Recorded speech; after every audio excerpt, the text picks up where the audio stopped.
सर्व पत्रकार मित्रांना नमस्कार। एक भारतीय जनता पार्टीच्या माध्यमातून संपूर्ण राज्यामध्ये प्रत्येक विभाग निहाय मीडिया सेंटरची निर्मिती करण्यात येते आहे आणि त्या अनुषंगाने आपल्या या पश्चिम महाराष्ट्रासाठी या मीडिया सेंटरचं आज उद्घाटन होतं आहे आणि त्याच्या मागची भूमिका, त्याच्या पुढच्या सगळ्या कामाचं स्वरूप याबद्दल आता केशवजींनी आपल्याला विस्तृत माहिती दिली आणि आज या निमित्तानं आपण पहिली पत्रकार परिषद पश्चिम महाराष्ट्र म्हणून आपण सगळे इथं एकत्र आलो आहे। मला प्रामुख्यानं आत्ता जी आपली विधानसभेची निवडणूक होती आहे त्या दृष्टीने एकूणच पश्चिम महाराष्ट्र म्हणून त्या संदर्भात भारतीय जनता पार्टी आणि महायुती म्हणून होत असलेली तयारी आणि गेल्या अनेक वर्षापासून या पश्चिम महाराष्ट्रातले अनेक प्रश्न असतील किंबहुना राज्य म्हणून काही सामाजिक व्यवस्थेच्या संदर्भातले प्रश्न असतील, या सगळ्या विषयावरती आपल्याशी थोडा संवाद साधायचा आणि मग आपण काही थोडंसं चर्चाही करू शकतो। राजकीयदृष्ट्या जर पाहिलं तर एकूण पश्चिम महाराष्ट्रात जवळपास 58 विधानसभा येतात।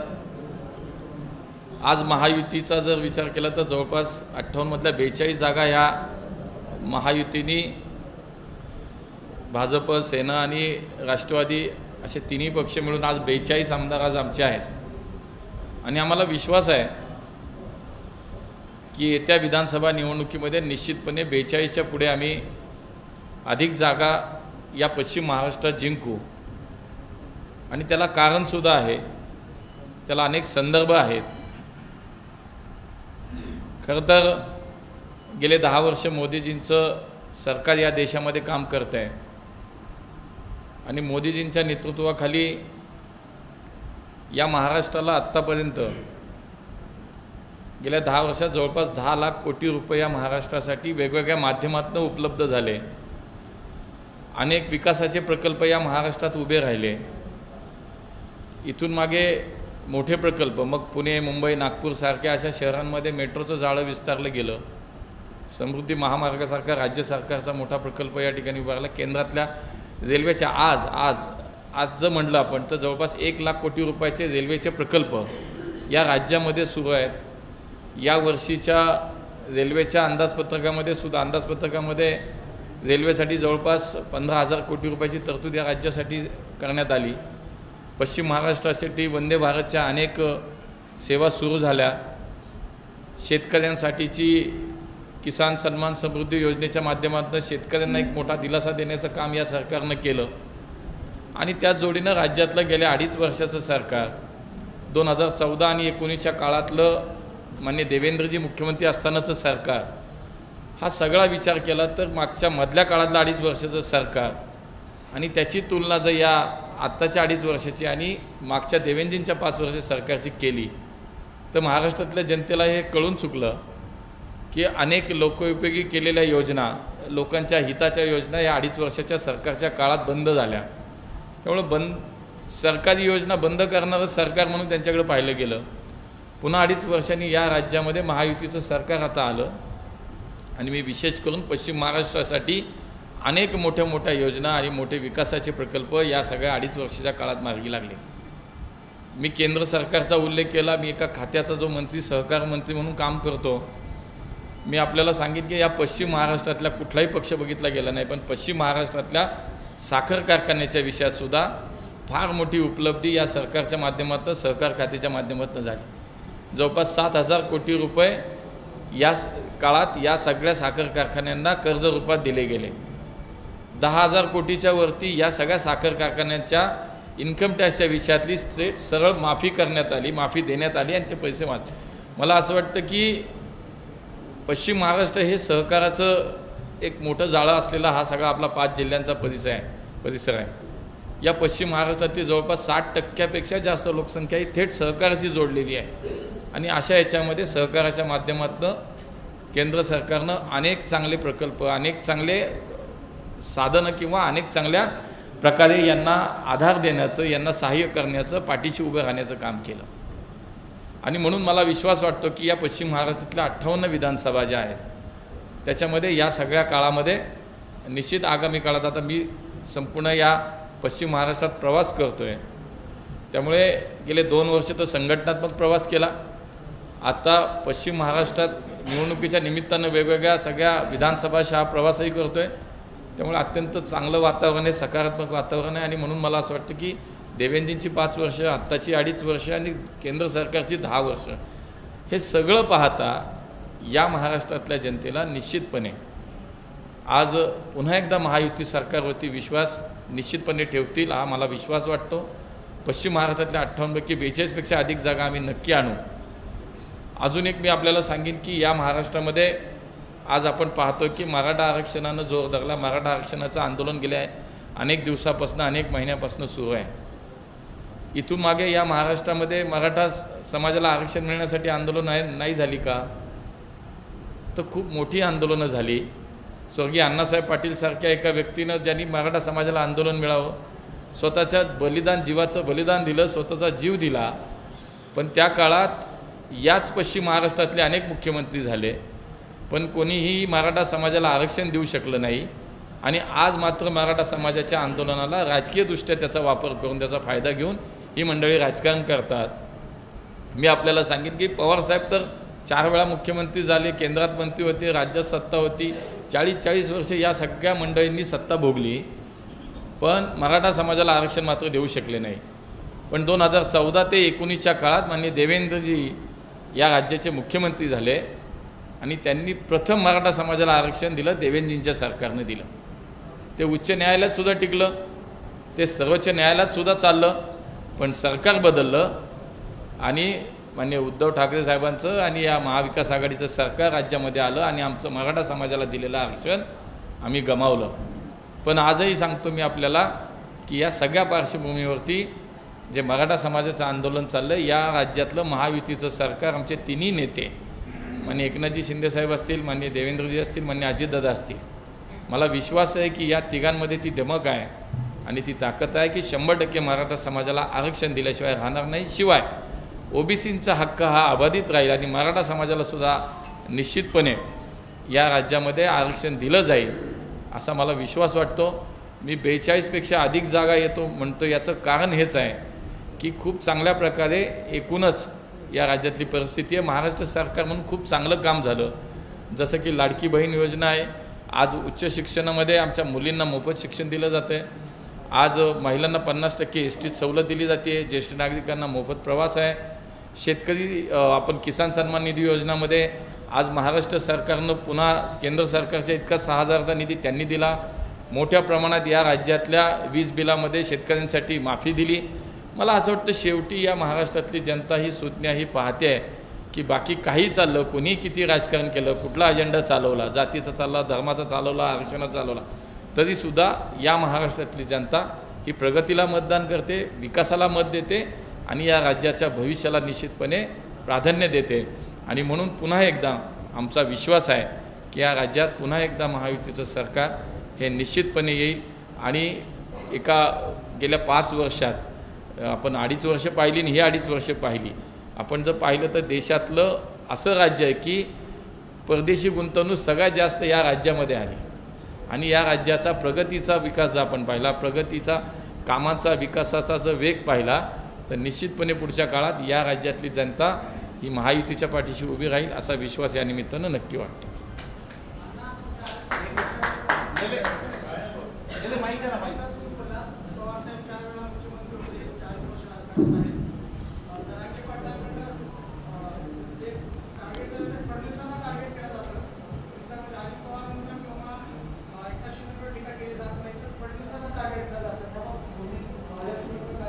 नाही, मला वाटतं की मनोज जरांगे पाटील हे जरी काही वेळेला बोलले असते तरी शेवटी व्यवस्थेच्या विरोधात त्यांचं म्हणणं आहे की समाजाला आरक्षण द्यावं. ते काही व्यक्तिविषयी कधीतरी बोलले असतील, पण राज्य सरकार म्हणून आत्ता सत्तेत आहात तर तुम्ही आम्हाला आज आरक्षण द्यावे अशी त्यांची भूमिका आहे.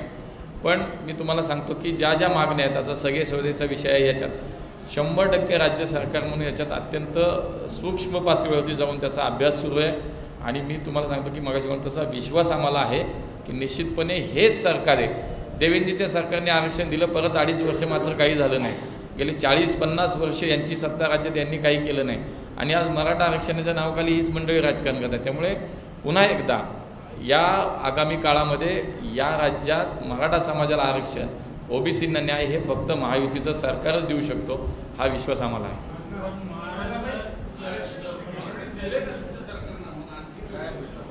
नाही, त्याच्यामध्ये अजून आंदोलक आहेत, मनोज जरांगे पाटील आहेत, यांचं काही म्हणणं आहे, त्याच्यावरती सुद्धा विचार सुरू आहे ना.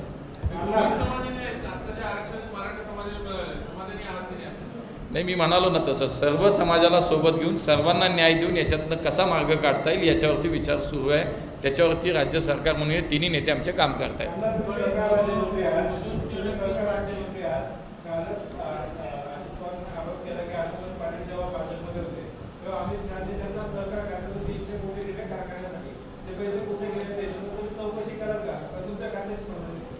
हे बघा, ज्या वेळेला केंद्र सरकार म्हणून काम करताना या राज्याचं सहकार हे वाढलं पाहिजे, समृद्ध झालं पाहिजे, त्यावेळेला कुठलाही पक्ष आणि कुठली व्यक्ती पाहिली जात नाही. काही निकष तपासले जातात. त्या निकषामध्ये बसल्यानंतर निश्चितपणे त्या प्रत्येकाला आज कर्ज दिलं. मी तुम्हाला सांगतो, थेट NCDC-मधनं सुद्धा जर राज्यातल्या कारखान्यांना जर तुम्ही पाहिलं असेल कुणाला पैसे दिले, आता दिलीपराव देशमुख हे तर काय आमचे नेहमी सांगतो उदाहरण येत होते, 900 कोटी रुपये त्यांच्या कारखान्यांना दिले, जयंतराव त्यांच्या कारखान्याला पैसे दिलेत, असं पाहिलं जात नाही. आता हर्षवर्धन पाटील साहेब आमच्याकडे होते म्हणून पैसे दिले नाहीत, आता ते गेले म्हणून त्यांचे काही पैसे किंवा त्यांच्या सवलती काढून घेणं असा काही भाग नाही. म्हणून मला असं वाटतं की सहकार मोठा झाला पाहिजे. सहकार समजा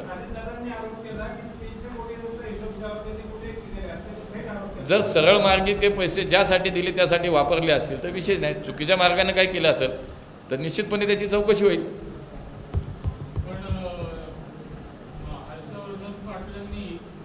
काँग्रेस सोडल्यावर त्यांच्या मागे ईडीच्या ससेनेला लावला गेला मालिकडून असं म्हणलं आहे. काय तुमचं म्हणणं आहे?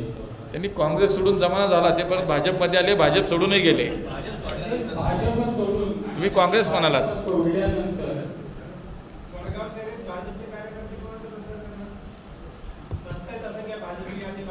मला असं वाटतं की शेवटी अशा विषयांवरती राज्याचे आमचे नेते त्याच्यावरती निर्णय घेतात.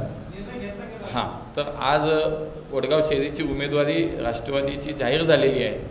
2-3 दिवस पुढचे वाट पाहू. शेवटी महायुतीचा धर्म आहे, जे नेते सांगतील ते आम्हाला शेवटी सर्व कार्यकर्त्यांना ऐकावं लागेल. मग वडगाव शहरीतले सुद्धा आमचे कार्यकर्ते निश्चितपणे ऐकतील.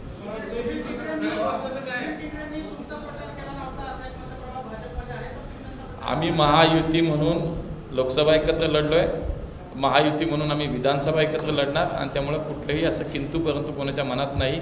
लोकसभेला त्यांनी काम केलं नाही असं मी कधीही म्हटलेलं नाही आणि त्यामुळे मला असं वाटतं की शेवटी महायुती म्हणून राज्यातलं सरकार आणणं हे आमच्यासाठी प्राधान्याचं आहे. वडगाव शहरी सोडून बोला ना. आता एकच वडगाव शहरी 4 प्रश्न झाले. आता हिराबाईला संधी देऊ.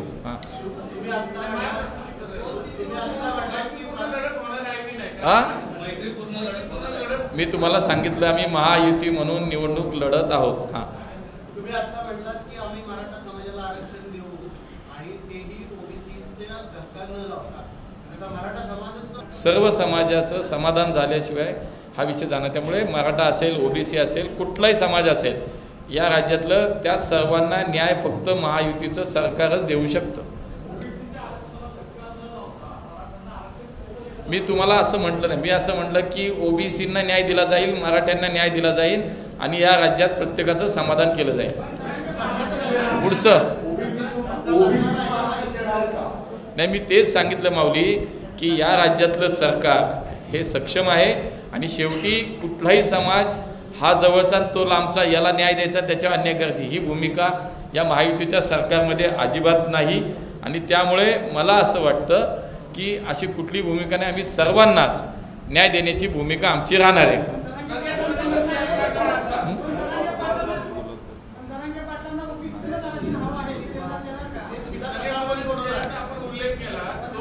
नाही, मला असं वाटतं आरक्षणावरती आपण सगळं बोलतो, आम्ही आरक्षणाच्या बाजूनं बोलतोय, आम्ही आरक्षण देणार बोलतोय. जे आरक्षणाच्या विरोधात बोलतात त्या मंडळींवरती बोललं पाहिजे. आज नाना पटोले आरक्षणाच्या विरोधात बोलत आहेत. मागच्या वेळेस शरद पवार साहेब, सुप्रियाताई हे आरक्षणाच्या विरोधात बोललेली आहेत. मला असं वाटतं की कदाचित आम्ही सकारात्मक भूमिकेमध्ये आहोत. जे नकारात्मक आहे, जे निगेटिव्ह आहेत त्यांना थोडं विचारलं पाहिजे. चला पुढे. नाही, शेवटी बघा ना, शेवटी राजकीय व्यवस्था आहे. आज आम्ही सत्तेत आहोत आणि ते का करतात हे मला असं वाटतं की आपण त्यांना विचारलं तर अधिक संयुक्तिक होईल.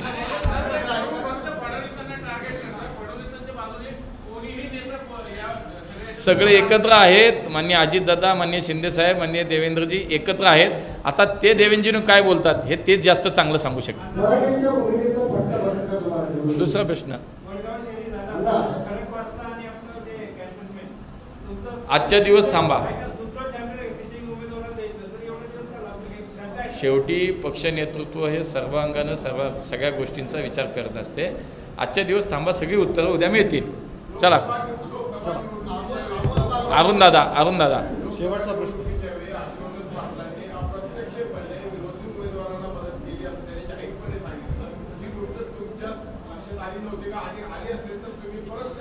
त्या ठिकाणी भारतीय जनता पार्टीच्या कार्यकर्त्यांना मनापासून काम केलं. आता ज्यांनी कबुली दिली त्याचं उत्तर जनता त्यांना या निवडणुकीत देईल.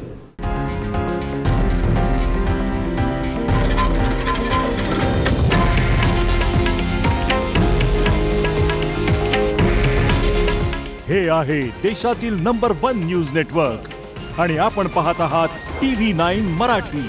काळजी तुमची, हित महाराष्ट्राचं.